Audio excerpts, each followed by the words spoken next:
গ্রহণ এমন একটা সময় যখন দেশের সমস্ত মন্দির বন্ধ রাখা হয়, কিন্তু এটা এমন একটা মন্দির যেখানে গ্রহণের সময়ে পুজো হয়। কেরলের চিরমূর্তি থাকা শ্রীকৃষ্ণের এই মন্দির বাকি মন্দিরের থেকে কিছুটা আলাদা। একবার এই মন্দিরটাকে বাকি মন্দিরের মতোই সূর্যগ্রহণের সময় বন্ধ রাখা হয়েছিল।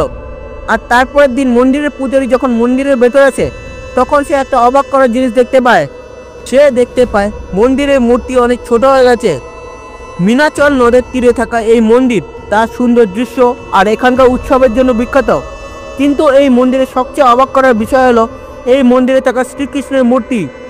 এই মন্দিরে সূর্যগ্রহণের সময় এমন একটা ঘটনা ঘটেছিল যেটা দেখে সবাই অবাক হয়ে যায়।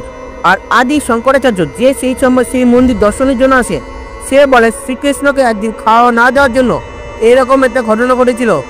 আর সেই দিন থেকে আজ পর্যন্ত সূর্যগ্রহণ কিংবা চন্দ্রগ্রহণ হোক, ঠাকুরকে সঠিক সময় ভোগ লাগানো হয়ে থাকে। আর এটা এমন একটা মন্দির যেখানে সবার আগে রাত্রে 3টের সময় ভোগ লাগানো হয়। আর এই জন্য এই মন্দিরের দরজা রাত্রে 2টোর সময় খোলা হয়। আর এখানকার পূজারী সবসময় চাবির সাথে একটা হাতুড়ি রাখে, যাতে চাবি দিয়ে কখনো মন্দিরের দরজা না খোলা যায়, তাহলে যেন হাতুড়ি দিয়ে তালা ভেঙে ভেতরে যেতে পারে। আর এই মন্দিরে শ্রীকৃষ্ণের সেই রূপ দেখানো হয়েছে যে রূপে শ্রীকৃষ্ণের কংসের বধ করেছিল।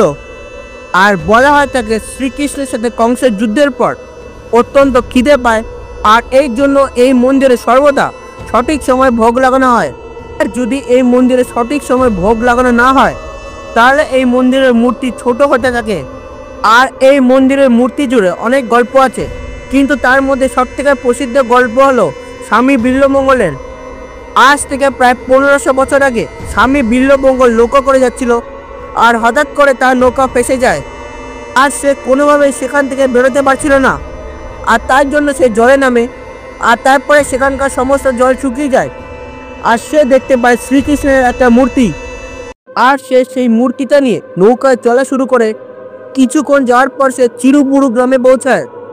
আর স্বামী বিল্বমঙ্গল সেই মূর্তিটা একটা জায়গায় রেখে স্নান করতে যায়। আর সে ফিরে আসে, যখন মূর্তিটা তোলার চেষ্টা করে, সে মূর্তিটা নাড়াতেও পারে না। থিরুবুল এই জায়গাতে শ্রীকৃষ্ণের এই মূর্তিটা আছে।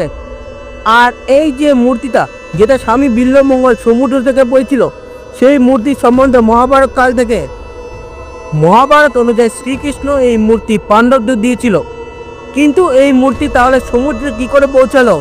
বহু লোক এটা মনে করে পাশা খেলা হারার পর যখন পাণ্ডবেরা বনবাসে যাচ্ছিল, তখন পাণ্ডবেরা শ্রীকৃষ্ণের কাছে প্রার্থনা করেছিল সে যেন তার একটা মূর্তি তাদেরকে দেয়, যাতে পাণ্ডবদের সবসময় মনে হয় শ্রীকৃষ্ণ তাদের পাশে আছে। আর এই যাত্রায় পাণ্ডবেরা শ্রীকৃষ্ণের এই মূর্তিটা নিয়মিত পুজো করত। তখন পাণ্ডবদের এই যাত্রা শেষ হয়, তখন পাণ্ডবেরা এই মূর্তি নিজের সাথে নিয়ে যাচ্ছিল। কিন্তু এই সময় কিছু জেলে পাণ্ডবদের কাছে এই মূর্তি প্রার্থনা করে। আর পাণ্ডবেরা শ্রীকৃষ্ণের প্রতি জেলেদের এই শ্রদ্ধা দেখে তাদের গ্রামে এই মূর্তি স্থাপিত করে। আর জেলেরা বহু বছর পর্যন্ত এই মূর্তির পুজো করেছিল। কিন্তু হঠাৎ করে জেলেদের জীবনে অনেক সমস্যা শুরু হয়। আর এই সমস্যার সমাধানের জন্য তারা একটা সাধুর কাছে পৌঁছায়। আর সেই সাধু তাদের বলে তারা শ্রীকৃষ্ণের পুজো সঠিকভাবে করতে পারছে না, তাই জন্য তাদের জীবনে এত সমস্যা। আর সেই সাধু তাদেরকে এই মূর্তি বিসর্জন দিয়ে দেওয়ার কথা বলে। আর তারপর জেলেরা শ্রীকৃষ্ণের এই মূর্তি বিসর্জন দিয়ে দেয়। আর বহু বছর অবধি শ্রীকৃষ্ণের এই মূর্তি জলে ডুবেছিল। এই মূর্তি বহু বছর পর স্বামী বিল্বমঙ্গল পায়। আর সেখান থেকে এই মন্দিরে শুরু হয়। থিরুপুরুতে থাকা এই কৃষ্ণ মন্দিরের গল্প সবাইকে অবাক করে দেয়।